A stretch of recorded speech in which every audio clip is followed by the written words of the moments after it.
for you, but I know it's true. You're not saying you don't believe in prayer. That's not what you're saying. Believe in that immensely. Yes. Prayer is part of it. I was taught in my spiritual community that there are two wings of the bird, self-effort and grace. Grace comes through prayer, right? But you through your connection to the divine, but you have to do something. Absolutely. You have to take action. Faith without work is dead.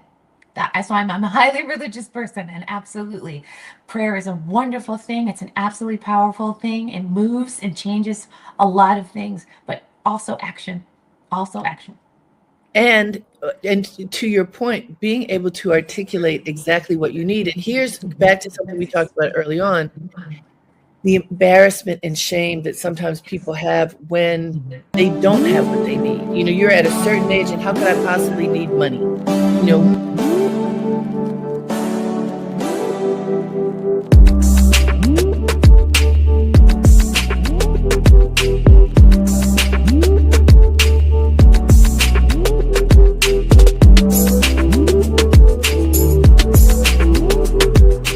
Hello, everyone, and welcome to Dream Leapers. I'm your host, Harriette Cole, and this is the beginning of 2026. Let us say welcome to the year. Welcome to all of you. It is an honor to be with you today. And I arranged to have a very special guest to be with us today to help us begin this year together. She has been on the show before. I wanted us to have a meaningful conversation centered on healing, clarity, and emotional renewal. And so I invited Jeanni L. Johnson. She is a board-certified licensed clinical social worker and the founder and CEO of For Love and Psych. With advanced clinical training from Columbia University, Jeanni brings more than a decade of experience in mental health and addictive disorders. Her work spans psychotherapy, behavioral mental health, substance abuse services, and collaborative research at the Nathan S. Klein Institute for Psychiatric Research. All of her work is grounded in a deep commitment to equity and compassionate care. Jeanni believes healing is a collaborative, judgment-free process. Collaborative. I want to make sure you hear that. We're going to talk about that a lot. Through her integrative approach, she helps individuals confront emotional barriers with honesty, self-compassion, and clarity, making this conversation a powerful way to start the year with a renewed outlook on mental health, growth, and possibility. Please join me in welcoming back Jeanni Johnson. Hi there. Hello. How are you? Great. And as I said, I'm so excited to have you come to be with us today as we begin the year. You know, there's something about beginnings. You wake up every day and it's a new beginning, but certainly as we turn from one year into the next, it can feel like an opportunity to refresh how we do things, how we live, how we think, how we move through space. And you have dealt with a lot of the challenges that people face that kind of can hold them back if they aren't clear enough. And I wonder, just for starters, what have you noticed are some of the weightier things that you believe people are bringing with them from last year into this year? Absolutely. Oh, my goodness. I think that the greatest thing that people are bringing from last year is hang-ups about finances.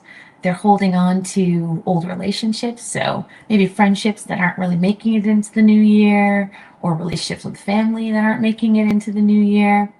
A lot of regret is what holds people down a lot of times during these moments. And regret can be paralyzing when you feel like, oh man, why did I do that? How could I have done that? How did I make that choice? Why can't I get out of whatever this thing is that I'm in? Often when people have those thoughts, they just are stuck. It's like, well, what do I do with that? What can people do if they feel stuck like that? Absolutely. What they can do first off is just take inventory and take the time out to note that where I am is where I am. And I'm not starting at zero, which I think a lot of people, when there are mistakes that are made or they're struggling in certain things, they don't recognize that they had a full year inside of these things. They had a full year to collect information about themselves, a full year to collect data about the situation, and that they can use that to start to move forward part of what weighs us down a lot of times is just the what ifs and the I should haves and the if only it played out differently versus being intentional about living in the moment and looking to make change from the moment and the current resources that they have. So I want to challenge you a little bit on that. Yeah. Thinking about people who are going through this. So just because there's so many people who have the same exact problem that they had a year ago, 5 years ago, 10 years ago. And when you say take inventory, sometimes when you've been doing the same thing and you know you should not be doing that same thing, but you are still doing it, that can create like a self-embarrassment. Like, how in the world? I knew better and I still did blah, blah, blah.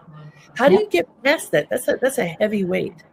It is a heavy weight, and it's the framing of it that often keeps people down, right? You just said it yourself. It's this idea of, I feel embarrassed by myself. I feel I can't accept that I've done these things. I can't accept that it's been repetition in the same over and over again, and that I keep making the same decision. I'm going to tell you, you're never going to shame yourself into making huge changes if you've been looping and looping and looping and shaming yourself the whole time. It requires oftentimes that you embrace and hold compassion for the person who made the decision, because you're making it for a reason. Whether that reason is conscious to you or unconscious to you, you're making it for a reason. Some people keep hanging out with that same family member because they help them financially consistently. So the fact that they put them down and demean them, there's a reason for it. Some people keep in that relationship because the relationship before that was physically abusive. And this one, it's just emotionally abusive. I can take it. I can handle it. And it's better than what I was in before. Some people keep not following that diet because eating foods that sit in the stomach, eating foods that are sweet or salty, are comforting to them. And when you don't have a partner and you don't see the world around you matching what you want it to be, food can sometimes be really helpful in holding you in that. So there's a rationale and a reason behind the choices that you're making. You're not going to shame yourself out of making them. Wow, that's deep. And so understanding that, recognizing, okay, this led to this, led to this. Sometimes people feel like, well, it's too late. I've dug this hole so deep. And on the other hand, there is every day when you wake up, you can start fresh. So both things can be true. I get that your outlook is what really makes a difference.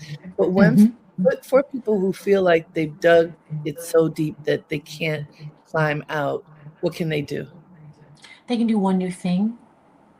One new courageous act will change. Many times it changes the footing. There's something to the nervous system having a new experience and doing something that's really hard, like even one time. If you challenge yourself to do something different than what you've been doing consistently, even if it's something small, but it's like inconvenient and a little bit of a challenge, it can push the nervous system into doing something new. It can almost trick the brain into saying, I'm capable of something. And there's a spark that can come from that many times is the trajectory forward for a lot of people. So if you're like, I'm not gotten over the hump. Like I keep getting here and then stopping. And so I go back.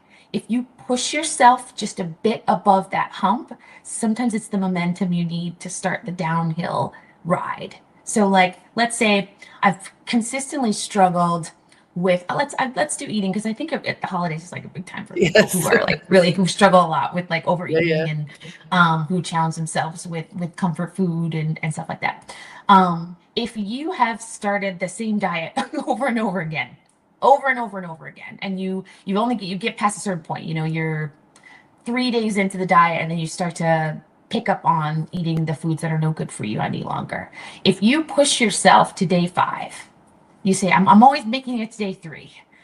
Day 3 is where I fall apart. If you push yourself to day 5, something in it creates a new motivator, a new spark that can help you get to day 7. That can then help you get to day 14. So just push yourself. One little courageous act beyond is really helpful sometimes. That's good. And that's a really good example. One of the things that I teach in my coaching practice, which for everybody to be clear is not a psychologist like Dr. Jeanni But I coach people on how to present themselves well and how to leap into their dreams. And one of the things that I tell people all the time is you can have your big dream, but have little steps to get to it. So if you make these tiny little things and you write them down, there's a sense of accomplishment that you can gain by achieving one little step out of what that is. And that it reminds me of what you're saying, that if you do one thing and you're able to accomplish it, then you realize, oh, I can accomplish something. It may not be this giant thing, but maybe I get to accomplish the giant thing one little step at a time. Absolutely. Absolutely. It really is. Sometimes people don't recognize the benefits of having rituals that are small rituals that make up the day. If you can follow a ritual of care in your life, I really believe that you can do anything. If you're someone who wakes up every day and they make their bed, make sure they've got their teeth brushed, puts their plants in front of the sunshine in the morning, gets on their exercise bike even for 10 minutes, makes sure they have breakfast and they're cared for and they're loved and they're full before they're walking into the day, it changes things. Okay, that was a list, you guys. I want you to take inventory of that list. Do you do all of those things? I do. I do all those things. I believe you do all those things. So most of the things on that list, I do. I talked about this on my other broadcast, Dream Leapers Inspiration, the other day. My husband is the one who's good with plants. I usually don't pay attention to them. And I just got one. I just got my first plant. I've started paying attention to one plant. This one plant that is very close to me where I work, when I'm working from home, and it was offered at my mom's funeral. She passed away a few months ago. So sorry. Yeah. So sorry, Harriette. You know what? She lived to be 95 years old. It was a beautiful life. What a beautiful life. And this lovely plant was I brought home. So I'm going to keep this plant alive in honor of my mother. And so far, so good. Okay. That's one thing. Turn the plant to the light. I wasn't even thinking about plants. But I have to tell you, that is a really good indicator of care, taking care of a plant, right? Mm-hmm. It is something outside yourself. Something outside yourself. I say, well, I wasn't that good with plants, but I have a wonderful daughter. I love that. I'm like, if you can do that, you should do anything. Exactly. Motherhood's like the pinnacle of life and living. It really and truly is. Yeah. So I want to bring up some of the things that we know that occurred over the past year. And this is not to be political, it's sort of like factual, but how do people deal with some of these things? Mm-hmm. We learned mid-2025 that more than 300,000 Black women had lost their jobs. Many people, higher education, many people, extremely well prepared for work.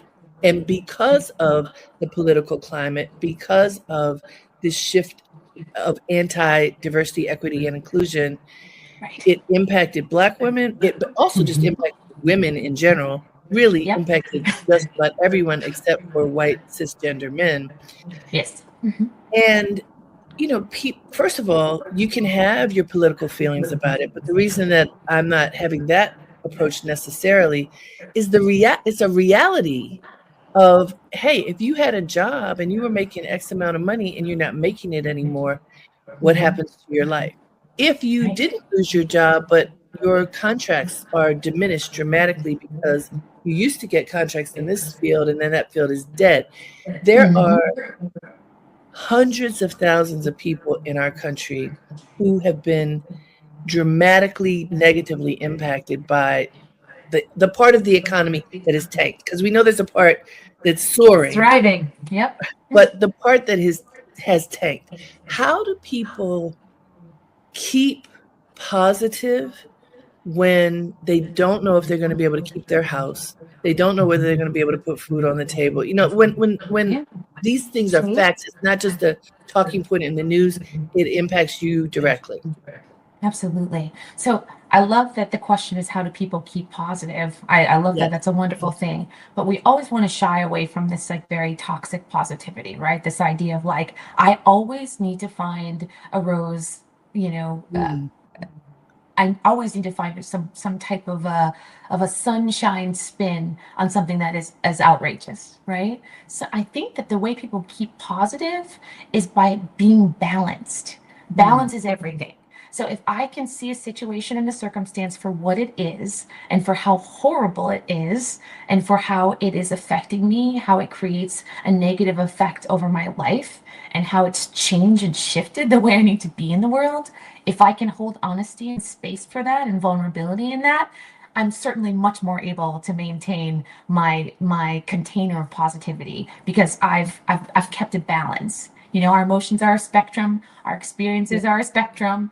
So I think to those women who've lost and who've struggled and those of us who are related to them and watching them in this and who are deeply affected in it as well, it's allowing for there to be container for the pain of it, for the suffering in it, for us to be able to be clear that what they are experiencing should and must be validated for what it is. Discrimination for what it is, loss for the grief that they've caused, then I think we're much more able to stay positive.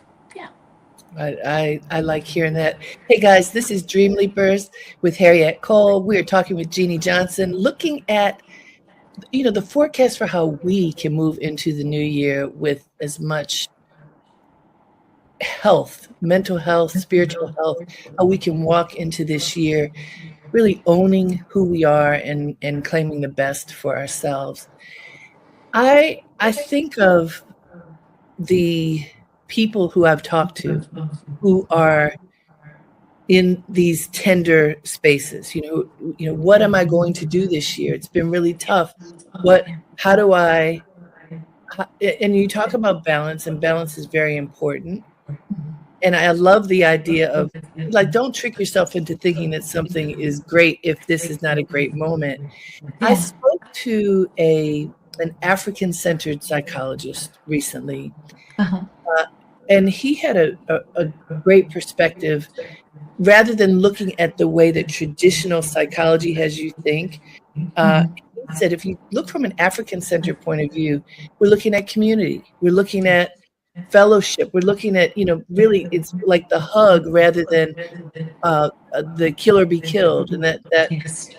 his name is Jonathan Lasseter. He just wrote a book looking at these things. And I love the idea of the community coming together to support each other, especially if there are people who are suffering. Yeah, How do absolutely. you, if you agree with that, how do you think people can go about doing it when it may not be the way that they have been living? Oh, absolutely. I mean, I think we mentioned collaboration at the start of all of this, Yes. right? How this is like such it can be a rough thing if you've never done it before, if you're someone who um, has taken the very independent, individualistic route and has been the competing type, right? So I think people can do it by being clear about, first off, what their intentions are and where they want to go next. And in that, seeking the resources and the people who exist in that before them. So it's it's coming out of your comfort zone in like saying that, hey, I see you're actually doing something that I really want to do or that really interests me. Is there a way that I can help you in that? Or is there a way that I can, I don't, if you drink coffee, buy you a coffee, or we can have a breakfast date or something, and we could just talk a little bit about what your work looks like. I've had so many people who reached out to me this year who said they love what I do and that they want to find a way, even though they're in a different field, they're in tech or they're not even in the mental health space, they're in wellness in some other capacity. And they're like, I really want to figure out a way that we can incorporate what we do together. We can do something collaborative. And I think it's a lot of saying yes when people are reaching out to you. I know a lot of people who get messages from people who, they're on their LinkedIn and people are writing them and they just write off whatever's there. They're like, it's just a spam message or whatever. No, take the time and read it. Take the time and see what's being spoken about. And if maybe it's something that could help you and create for you a segue or I think the new term is like pivot, and I like it a lot. So I'm gonna use Yes. that can help you pivot into something new. I like that. One of the things that I've been taught and that I do, and I did so much at the end of last year because that's a very social time, Yeah. put yourself out there. You know, this concept of networking. If you stay home and isolate and, you know, feel sorry for yourself or whatever it is, you know, it could also be, it doesn't have to be negative. If you just stay home and don't put yourself in the company of other people, you're not going to meet them. You're not going to figure out what opportunities might be there if you don't show up and have the willingness to be in the company of others and to talk about what's on your heart. Absolutely. You know? I love that you said that. You know, me and my friends, we were I saw on social media on Instagram, there was a post of these men and they started like a weekly check-in. It was called their Waffles Wednesdays. And they would video themselves sending a message to all their friends talking about what's going on in my life, if they were having kids or if they were starting a business or if they were doing something new or fun or just living, just breathing. But they'd be sending these messages week to week with their friends. And I said to my friends, I said, we need to adopt this. We needed to start to check in more thoroughly with each other as far as what our lives look like and with more consistency. Because while we're a community, we're very connected. I spend time with my friends, I vacation with my friends, I do good things with my friends pretty consistently throughout the year. Sometimes the in-between gets a little lost and you find yourself in these like 2-hour conversations or whatever in the context of just not really checking in. So I think if you want to, if you're not used to community and you're not used to collaborating, start to talk more and spend more time in community with people you feel comfortable first. I think it makes you a great more adept at then reaching out and going sort of the next level with networking, right? We want to dip the toe, I guess, so to speak. Yeah. You know, during the pandemic, one thing that I started to do that I have consciously continued, it was to look at the people in my world and, you know, who are the ones closest, also who are the elders, Yes. and you know, these different kind of concentric circles of people. And I've made a conscious effort at least once a week to contact people on those lists. And I wrote it down so that I would know, oh, I talked to so-and-so on this date. Now a month has passed, I need to talk to that person again, because people were isolated and not everybody was reaching out. And it made a huge difference. I ended up talking to people who I thought of, but I maybe hadn't even talked to them in years because time goes by, you're busy, you know, life happens. And now the challenge is to continue that. You know, who are the people, especially the elders? Yes. Who are those people in our world who may not have the busy schedules that we have, who, you know, they could go a whole day and maybe nobody has contacted them, but a 3 to 5 minute conversation can make all the difference in the world in terms of connection. I think that's really powerful. It changes everything. It really does.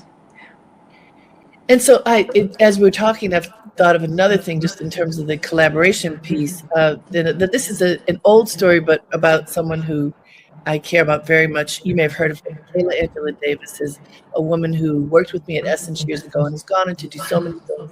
She just wrote a memoir called Tenderheaded about her life. But when her daughter, who is now in her 30s, was a baby, Michaela didn't call herself a single mom. She and her baby's father were co-parenting, but they were not living in the same household. And she, you know, as a working mom, needed community. And so I don't know whether she was the organizer or how it happened, but there was a group of women in her neighborhood in Brooklyn that came together to help take care of each other's children. And it reminded me so much of, you know, the African tradition of the community. There's never going to be a child who isn't taken care of if you have those people there, because there's going to be somebody who will look after them. And she said it worked so well. They were able to, if somebody needs a babysitter, it's no problem because it's a group of them and they take turns caring for the children. I think that is a beautiful example that also can be used. They don't have to be babies. How do you take care of each other and create that kind of sisterhood or brotherhood, you know, in order to do it? But how do you think you start that conversation today? Oh, today? Oh man, I think you started by getting your friends together and talking about what the needs are, and how you can address the needs in ways that don't exist as such an abstract sort of concept. I think a lot of people, when they communicate needs, they're like, yeah, no, just send me prayers and Mm. just just keep me in your thoughts, or you know, it's enough to just have a text message from you. And I think those things are brilliant. I really do think those things are amazing things to do and ways to be with people. But honestly, this year my sister had a recurrence of cancer, Mm. and I'd love to just give her prayers, but prayers don't show up for you in a hospital bed, where that's where I was supposed to be. Prayers don't help you with your son as you're healing. That's where I was supposed to be. Prayers don't cook the meals in your family and help with the laundry and show up in your home. We've got to start communicating true needs. And then, as people who are powerful and people who are capable, start to enact those needs for other people and allow them to enact those needs for us. So I think getting into the tangibles, what is on the table? What do I we need love to actually that. take care of? I love that. And for anybody who's tuned in, Jeannie is not saying, I'm going to speak for you, but I know it's true. You're not saying you don't believe in prayer. That's not No, what you're not at saying. all. Believe in that Right. immensely. Yes. Prayer is part of it. I was taught in my spiritual community that there are two wings of the bird, Mhm. uh, self-effort and grace. Grace comes through prayer, right? But you through your connection to the divine, but you have to do something. You have Absolutely. to take action. Faith without work is dead. That's why I'm a highly religious person, and absolutely, prayer is a wonderful thing. It's an absolutely powerful thing. It moves and changes a lot of things, but also action. Also action. And to your point, being able to articulate exactly what you need. And here's back to something we talked about early on, the embarrassment and shame that sometimes people have when they don't have what they need. You're at a certain age, and how could I possibly need money? You're Mhm. at, I should be able to handle all these things. The fact that I don't have what I need means that I'm a failure, means all these things. So then you don't say anything. People ask you what you need, and you choke because you can't get it out of your mouth. You Right. need you need somebody to help you, to be your accountability partner, taking a walk or doing an exercise, or, well, should you be able to do it? It's like, take the shoulds away, Yes. right? Yes. Take them away. They're a cognitive distortion. Should doesn't exist. There's doing and being, or there's not doing and being. Should is not a real place or world or anything. It is a cognitive distortion. So Wow. where we are, what we're doing, who we're being is what we are. We're embodying. Trusting in that, accepting in that, and allowing for there to be a shift where the people in your life care about you and want to help to make changes for you. And if you don't have that in the people in your life right now, then that's when we make the changes and start to select others who can show up for us, who maybe, volunteer to show up for other people, or who are paid to show up for other people. Sometimes you need practice with people who do these types of things for a living, or who make it their point to do these things for a living, so that you can start to trust in something and understand that in the world there will be individuals, there will be community that will embrace you. One of the things that you list as an area of expertise is dealing with people with addictions. Yes. And we know that right through here, addictions are up. Drug use, alcohol use, gambling, Mhm. uh, sexual Yep, pornography streaks, consumption. all of that stuff. Mhm. When people are suffering from addiction, one of the things I think that happens is they don't see their way free to do something else. It's like they're caught up in it. It's like it has their mind, their being. Yeah. How do you get people to recognize that there's another way? Yeah. Honestly, a part of the addiction and a part of like the nature of it is about escapism. It's about this idea that the current existence that I'm in, I can't bear it, I can't tolerate it. And when we're looking to create space for alternatives, especially in someone who's like accustomed to running away consistently, there does need to be this confrontation that takes place where I'm accustomed to saying, I don't want to do this. I want to avoid it. I don't have the time for it. I can't palate it. I can't stomach it. And it's honestly about doing that hard thing. And that hard thing is, I'm going to try to have that conversation with the person who I couldn't have the conversation with. I'm going to do my best to spend time around someone who the way they live their life is sober. I'm going to endure that criticism that was really difficult for me from my mom, who I know knows me well, but also has a way of making me feel reduced in that she thinks it's so easy to change.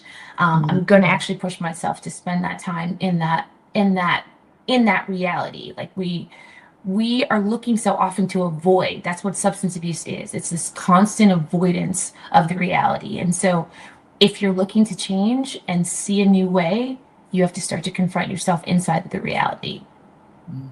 Hey guys, this is Dream Leapers with Harriette Cole. We are beginning the year in a very sober way, looking at our behavior, looking at our reality, how we live in the world with Jeanni Johnson for Love and Psych, and she's helping us unpack where we are and where we are headed. I want to look at the other side of addiction. So people who are in relationship with folks who are addicted to something, whatever that thing might be. And, you know, it can be so difficult to get your partner to see, ask those questions. What are you doing? And why are you doing these things that you're doing? Do you see what you're doing? Please stop what you're doing. This is impacting not just you, but your loved ones, your family, your job, whatever it might be. What advice can you give to people who are in that position of being in relationship with people who are addicted? Yeah, I think the greatest advice I can give is to be sure that you're aware of your boundaries. Be sure that you're aware, like, and I mean in a granular way, aware of what your threshold looks like.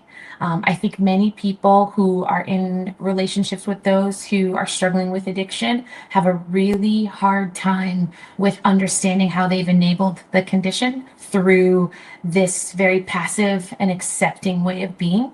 And I don't mean that means you're docile, right? Like you can be Right. passive in your actions and not be docile. You can be yelling and screaming and having the fight consistently, but you're maintaining in the relationship.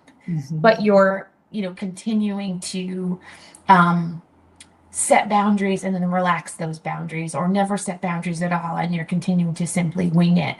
And this is not the way to live with that condition. It requires of you a very clear understanding and a very clear intentionality about what your line is, and then a very hard stop when someone is coming toward that line.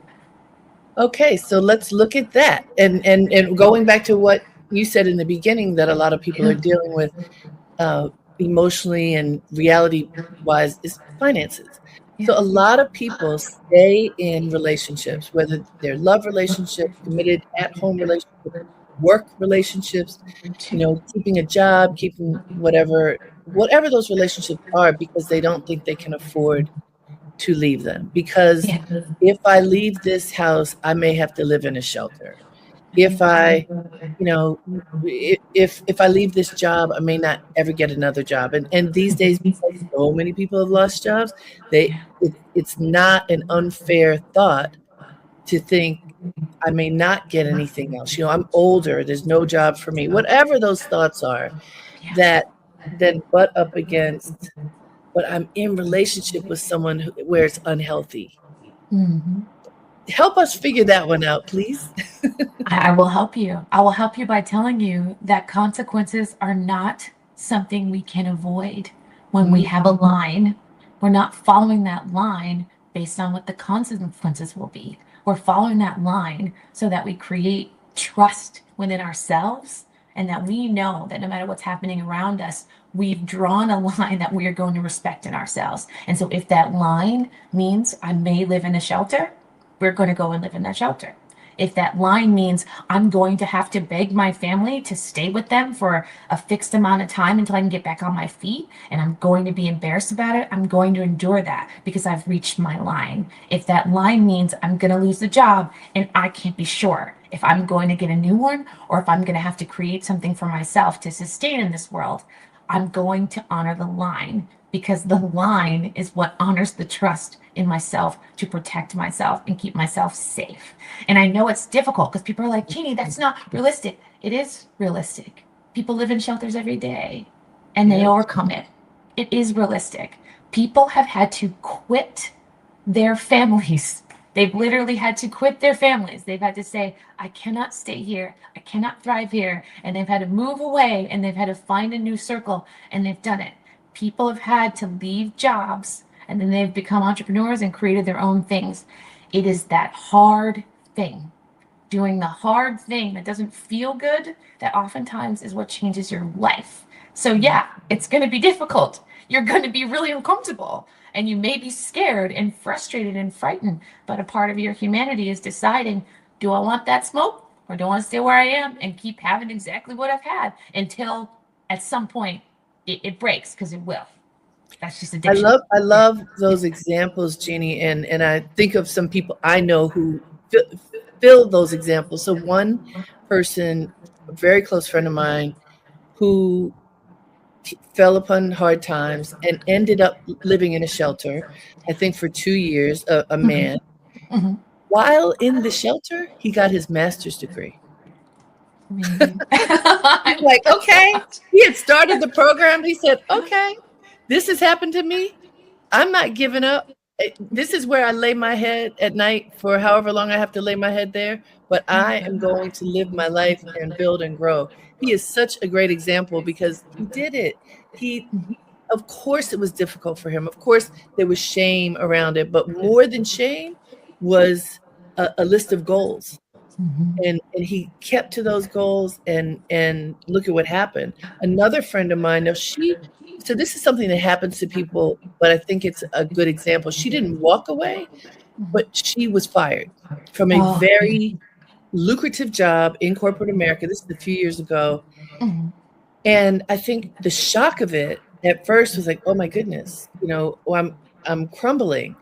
But why I'm using her as an example is what she did was to go outside in her neighborhood and to stand on the corner. And this is where prayer helped her. She was standing there asking for guidance. What is next? I don't know what is next.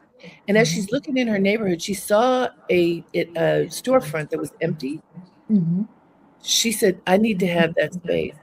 She got that space. She opened a business that is now acknowledged by government officials in her town, and by the way, it's a health food business, and as a result of it, she lost like 40 pounds and became healthier. I mean, it's the story of wow.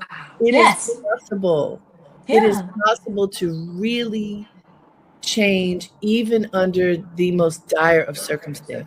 Absolutely. And if we're talking about dream leaping, right? If we're talking about a leap, yes. What does it take to leap? We really have to be willing to have that spring. And the spring is making the decision. I find so often, if you couple prayer with the belief, just the belief as a whole, that something will and can change, it moves things so much faster. I hear in your friend someone who was very intentional about asking, what's the next step? But also someone who was very clear that I follow it. Whatever you say, whatever the vision is that comes to my mind, I will follow it. And people forget that step.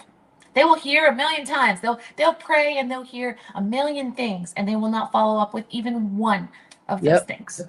You have to have the follow through to lead. It is absolutely true. And as I'm curious, when you work with people, with patients who are wrestling with these things, how long does it take? And I know it's not one thing for everyone, but when do you get to the point where the aha moment comes and they realize what you're saying to them? And I ask that because I'm sure there are people who are tuned in right now who are like, yeah. That's somebody else. That could never happen to me. The boundaries, all these things that you're talking about, Jeanni, could be like, no, that's somebody else. How do we Mm-hmm. get folks to see, no, that could be me, whatever I'm going through, and it may not be some dire thing, but something. We all have something. Yeah. Whatever I'm going through, the light bulb turns when I go, oh, okay. With your patients, like how much time are you working with them usually before an aha moment comes? I think on average, this is very different for men and for women because I work Mhm. with both, and I've been having a more concentrated focus towards men as of recent.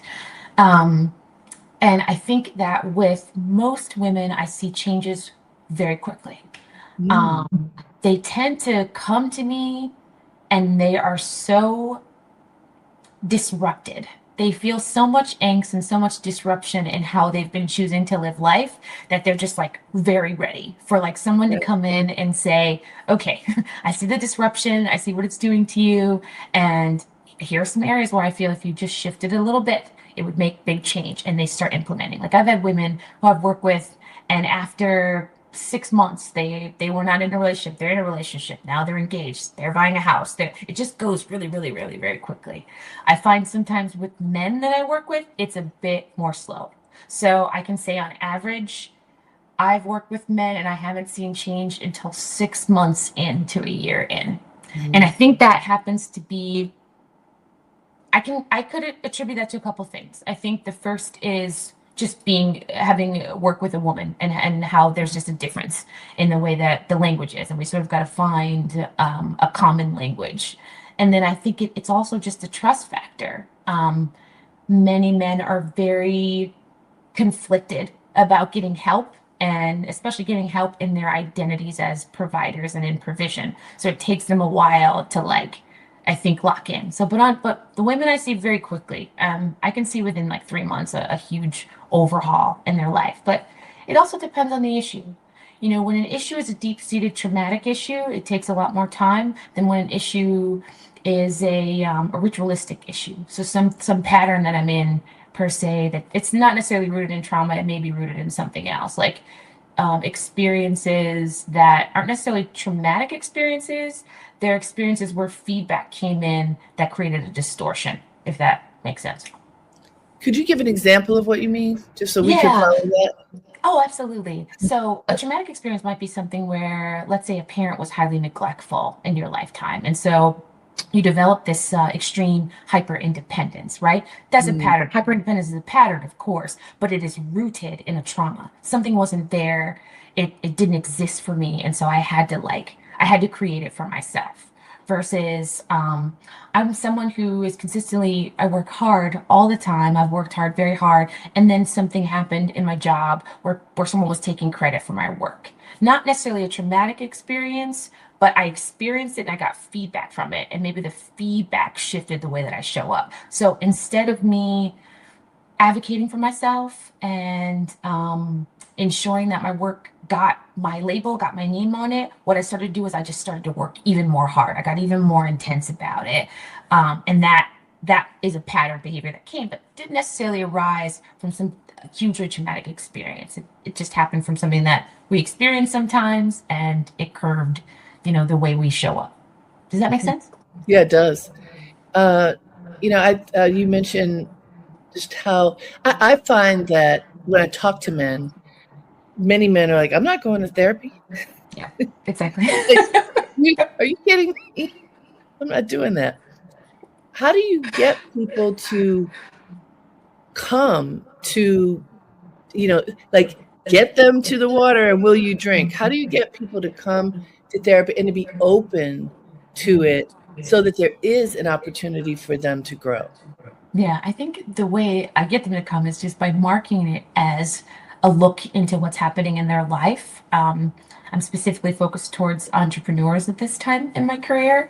And so getting them to look at, like, hey, there's a specific way that you're living, and it would be important for you to take a look at how that differs from how people who have consistently accepted the status quo and who have a more the trajectory is more carved out already because it's already existed for a really long time. So I that's the marketing. It's hey, listen, you live a different kind of life. The way that you are is different. from other people, and that just deserves a conversation, especially if you're feeling isolated in it, or especially if you're feeling that there's you're looking to have some level of community. Like, we can sort of sit down and figure out what that looks like, or especially if you feel like you can't relate to family in it, things like that help people to come along. How I get them to stay is in helping them recognize, just as a whole, that they're living unintentionally, which many people are. Many people like wake up and they're just like, life. There's Right. like, there's Yeah, no, that's there's what I no mean. real intention to it. I'm When gonna be honest. when the light bulb goes off, and they're like, "Oh, okay." Whoa, there's actually an intentional way to live. Like, I have a routine. Like, people are living sometimes a routine. They have a whole entire structure that they have created for themselves. And then when I go, hey, tell me about it, they're like, what do you mean? I'm just living. And I'm like, no. Like I just described to you, there's a way that we care for ourselves each and every day. There's a way that we approach our problems. There's a way that we approach our connection and relationships. And you're either living that intentionally or you aren't. And when you're living an intention, you're looking for a certain specific kind of an outcome. And so you tailor to ensure that you're getting that outcome, or that in whatever you're seeing, it can inform you about your being in some ways. But when you're not living that way, you're literally just winging it and hoping that you'll do well. And that's not a way to live. I hope that folks heard that. Hey guys, this is Dream Leapers with Harriette Cole. We are at the beginning of 2026 here with Jeanni Johnson, who's giving us some insights into how we think, how we live, and really how much power we have in our lives, and really accepting that we can embrace that. Mm-hmm. You know, what I hear from you and what I've discovered is we have the power for our lives. We have full power in some senses, but most people do not realize that they do. Most people think, well, you know, I've got all these burdens, I've got all this stuff, all these tentacles. And we just have a couple of minutes left, but I'd like for you to talk about how people can claim their power. Oh, absolutely. I think they can claim their power by ensuring that whenever they are speaking into themselves, they're speaking into themselves life. They're speaking into themselves intentionality. So it's being very specific about what it is I want for the day, what it is I want for the month, what it is I want for the year, and then speaking encouragement and life over self and enacting those things in small part. You know, I was in a mastermind once, and it was super helpful. It was about deciding what I wanted to do, what in my career, or how I wanted to show up in my connections in my personal life, or what things I wanted to push forward and be courageous about, deciding what those things look like, and then week to week literally saying, what did I put towards doing those things? What was the effort I put in? If I said this is what I want, in a week's time, how many days did I actually put towards doing and accomplishing those things, towards showing up in those ways that I said I wanted to adjust?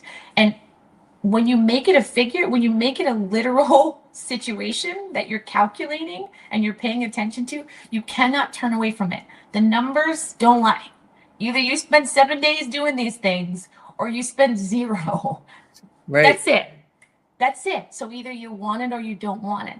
And I think, you know, when we're stepping into our power, we have to recognize that sometimes life does exist on a binary. And the binary is this: if I say I want it, I'm going to get it. I'm going to work at it.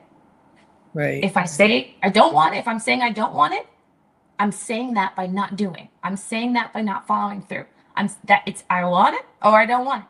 Because if you want it, you're going to do what you are going to do to get it. And that's really what the empowerment is. It's just stop trying to live in the gray area related to these types of things in life. They really are sometimes very much a binary, and accepting that is hard. That's really interesting. You know, something that I have started doing and that I will be hosting in February, so I'll let folks know, is I did this thing and now I offer it, the 100-day plan. Ooh, what do you promise yourself that you're going to do in the next 100 days? And make a plan. And like you said, and every day you are working toward that plan with conscious intention. And when you do that, wow, what happens? You're watering the plant and it grows. And it's like, okay, this can really happen.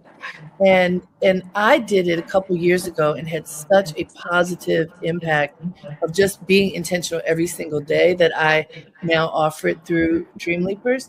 And but I say to people, just like you're saying right now, you can do it. You have the power to do this for yourself, but you have to do it.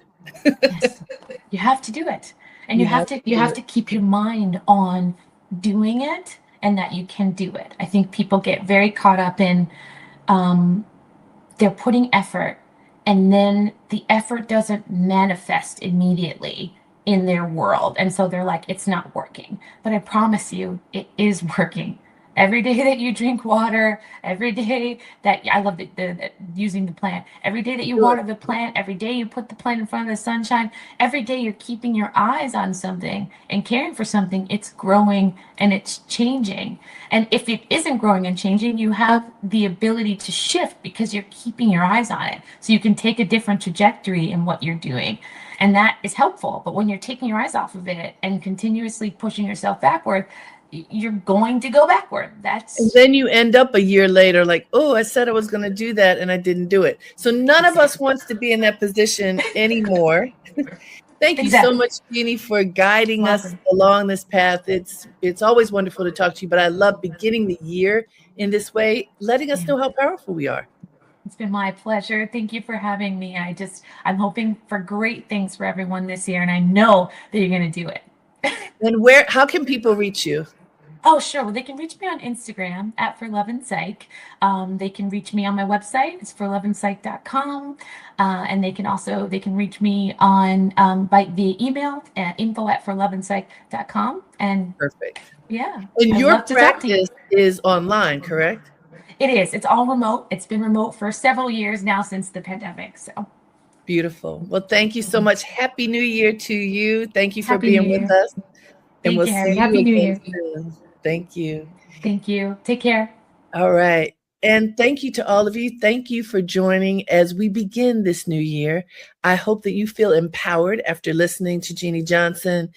She always brings such a fresh, real, anchored perspective. And that's what we want as we walk into this year, feeling empowered, feeling capable of living with intention and making our dreams come true no matter what. Until next time, have a great day and make it count.